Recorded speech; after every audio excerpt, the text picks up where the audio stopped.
तो ये दोनों भाई कर रहे थे मस्ती और कह रहे थे कि हम आपको पैसा। मैं जैसे ही इसको अपनी गोद में उठा रहा था, हम दोनों चाचा भतीजे गिर पड़े। दोस्तों स्वागत है आपका मेरे इस नए ब्लॉग में। तो आज मुझे जाना था तैयार होकर के अपने बड़े भाई की शादी में।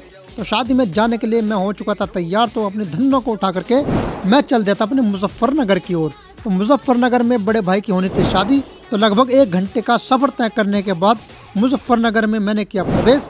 तो मुजफ्फरनगर में प्रवेश करने के बाद तो वहाँ की मौसम ने, वहाँ की सर्दी ने मेरा किया था हल्की हल्की धुंध के साथ स्वागत।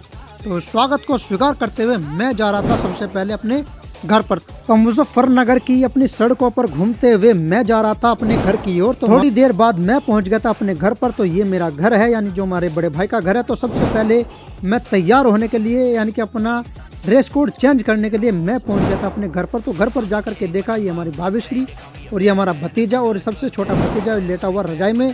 कहने लगा चाचा मैं आपके साथ नहीं जा रही है हमारी भतीजी। फिर थोड़ी देर आराम करने के बाद मैं होने लगा था तैयार। तो तैयार होकर के मैं अपने भतीजे के साथ कह रहा था कि भाई मेरी वीडियो ले लेना, यानी कि मेरे को ब्लॉग में ले लेना।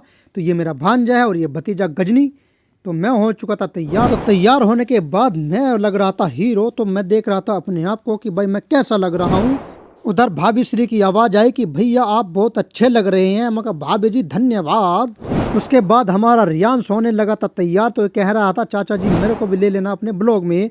तो मैं जैसे ही इसको अपनी गोद में उठा रहा था, हम दोनों चाचा भतीजे गिर पड़े। तो अब हो चुके थे हम सब लोग तैयार। तो मैं, भतीजा और भतीजी और हमारी भाभी श्री और हमारे बड़े भाई, हमारा भांजा और भतीजा, ये भी हो चुके थे तैयार। तो ये कह रहे थे चाचा अब देर मत करिएगा, अब चलिएगा, साथ में चलते हैं सभी लोग। इतने में रियांश कहने लगा चाचा आप मुझे ब्लॉग में नहीं ले रहे। मैं कहा नहीं बेटा मैं आपको ब्लॉग में ले रहा हूँ। इतने में इन दोनों में होने लगी थी बहस कि मुझे पैसा दे दे, पैसा दे दे, पैसा दे दे। तो ये दोनों भाई कर रहे थे मस्ती और कह रहे थे कि हम आपको पैसा नहीं देंगे। फिर तैयार होकर के हम सभी लोग चल दिए थे अपने कार्यक्रम की ओर। बाकी मिलते हैं हम अगले नेक्स्ट ब्लॉग में, नेक्स्ट पार्ट में।